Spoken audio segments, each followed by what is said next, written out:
Actually പടം കഴിഞ്ഞതിന് ശേഷം I become more empathetic.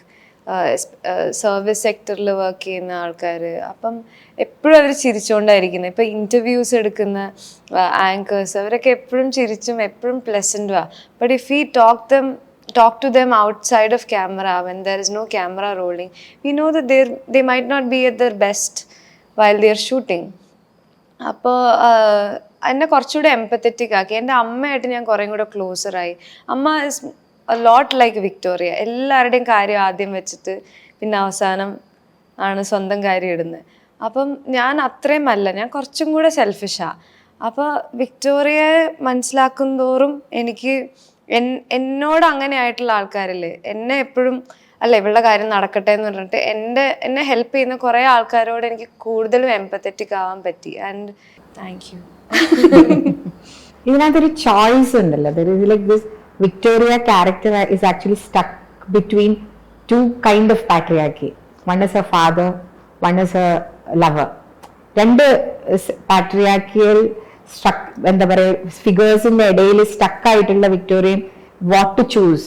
If I choose this I will be like maybe എൻ്റെ life ചിലപ്പോൾ better ആകും എന്നുള്ള ഒരു കൺഫ്യൂഷനിലാണ്. അപ്പൊ ആ സ്ട്രക്ചറിനകത്ത് there are two men standing against Victoria. So ആ തോട്ട് പ്രോസസ് എങ്ങനെയാ? Because the entire movie has these two characters. One has their face shown maybe in 2 scenes. The other person is just a character. So but they are both are integral. So ആ process എങ്ങനെയായിരുന്നു? And അതല്ലാതെ വേറെ പുരുഷന്മാര് സിനിമയിൽ ഇല്ലല്ലോ.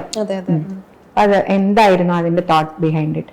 ഈ character ഒരു ദിവസം പോകുന്ന ഒരു ക്രൈസിസ് ആണല്ലോ സിനിമ. അപ്പോൾ അതിനകത്ത് ഈ പറയുന്ന ഇപ്പൊ ജാതി അല്ലെങ്കിൽ മതം അതൊരു വലിയ ഇഷ്യൂ ആയിട്ട് നമ്മളെപ്പോഴും ഡിസ്കസ് ചെയ്യുന്ന ഒരു സംഭവമാണ്. പക്ഷെ അതിനപ്പുറത്തേക്ക് വരുന്ന ഒരു ക്രൈസിസ് ആണിത്. നമുക്ക് ഇപ്പോൾ ഇതിൻ്റെ ഒരു ടോക്സിസിറ്റിയുടെ ഒരു മീറ്റർ വേറെ ആണെങ്കിലും നമ്മളിപ്പോൾ പലരും എനിക്കറിയാം പല ഫ്രണ്ട്സൊക്കെ വീട്ടിൽ കുറേ പ്രശ്നമുള്ളതുകൊണ്ട് അവർ വിചാരിക്കും ഓക്കെ ഞാൻ കല്യാണം കഴിച്ച എൻ്റെ പ്രശ്നങ്ങൾ മാറുമായിരിക്കും, ഞാൻ ഇന്നൊരു പാർട്ട്ണറെ ചൂസ് ചെയ്ത് കഴിഞ്ഞാൽ വീട്ടിൽ നിന്നൊക്കെ എനിക്ക് ഓടി രക്ഷപ്പെടാൻ വേണ്ടി കല്യാണം കഴിക്കുക. അതൊരു കോമൺ പരിപാടിയാണല്ലോ. അപ്പൊ അങ്ങനെ ചെയ്തവര് പിന്നെ മനസ്സിലാക്കുന്ന കാര്യം കുറെ കഴിഞ്ഞ് അവർ നോക്കുമ്പോൾ ഓക്കെ എൻ്റെ അച്ഛനായിരുന്നു ഭേദം അല്ലെങ്കിൽ അങ്ങനെ പറഞ്ഞ് ഞാൻ കേട്ടിട്ടുണ്ട്. അപ്പോൾ രണ്ടുപേരും ഈക്വലി ഇപ്പൊ നമ്മൾ വീട്ടിലെ അഗ്രഷൻ കുറച്ചും കൂടെ ലൗഡറാണ് വിക്ടോറിയയുടെ, കുറച്ചുകൂടി ലൗഡായിട്ടാണ് അവിടുത്തെ അഗ്രഷൻ. പക്ഷെ മറ്റേത് കുറച്ചും കൂടെ സട്ടിലായിട്ടാണ് അവിടെ മിസോജിനി വർക്ക് ചെയ്യുന്നത്.